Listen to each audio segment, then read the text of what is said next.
To play. He wants to play. Whoa.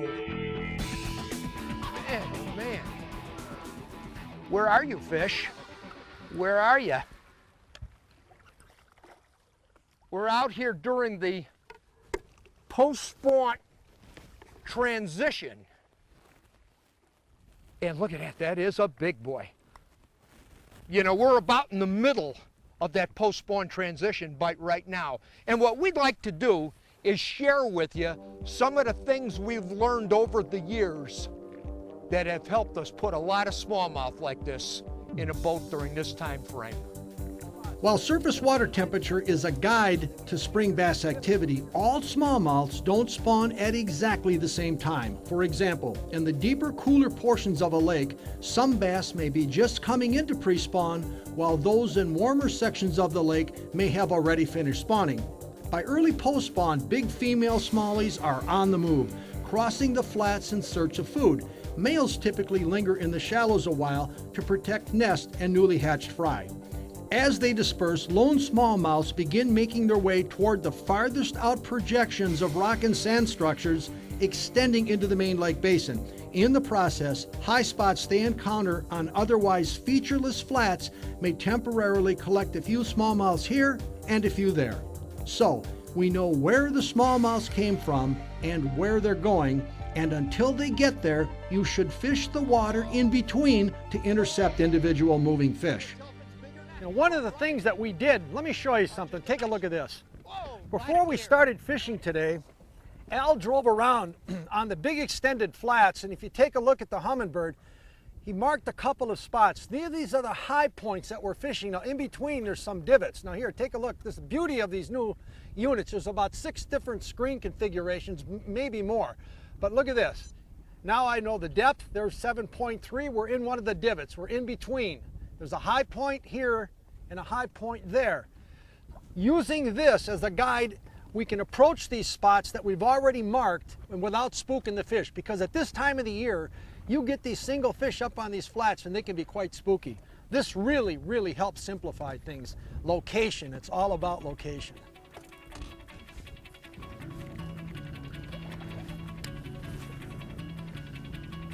There's one, there's a fish, there's a That'll smallie. be a smallie. Ooh, Small. Oh, Oh, man, Dan. That's why we fish them. Woo! And we're fishing this rock hump, and at this time of the year, these fish can be object-oriented. As we're talking about these transition fish, cover like weeds and rocks and wood on these flats will hold these fish. And sometimes you can get these little groups and pods of fish that are wandering singles. They'll form a small group, and pretty soon a small group forms a school.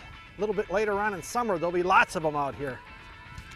Nice chunky smallmouth bass.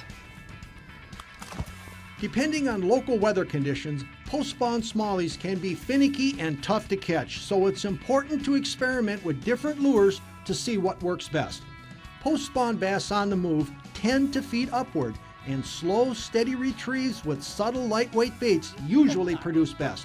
A variety of lures share these characteristics, including number 2, number 3, or number 4 Vibrex spinners, a number 5 or 7 Shad Rap, skitter pop surface lures, gulp sinking minnows fished either Texas rig or wacky style, 1/4 to 3/8 ounce tandem spinner baits, and of course, swimming Berkeley power bait or gulp grubs on a jig head, which seems to be exactly what the fish prefer today.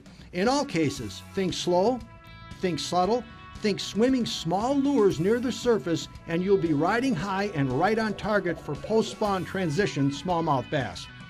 Al, this divot's really got some smallmouth in it. I'm seeing minnows, some little crayfish, and actually I saw a couple of really nice smallmouth. You know, right now Al and I are fishing this big expanse of flat, and on this flat there's some high points, maybe 3, 4, 5 feet deep. But in between these high points, there's divots that run down 6-8 feet, and that's where we've been catching the fish.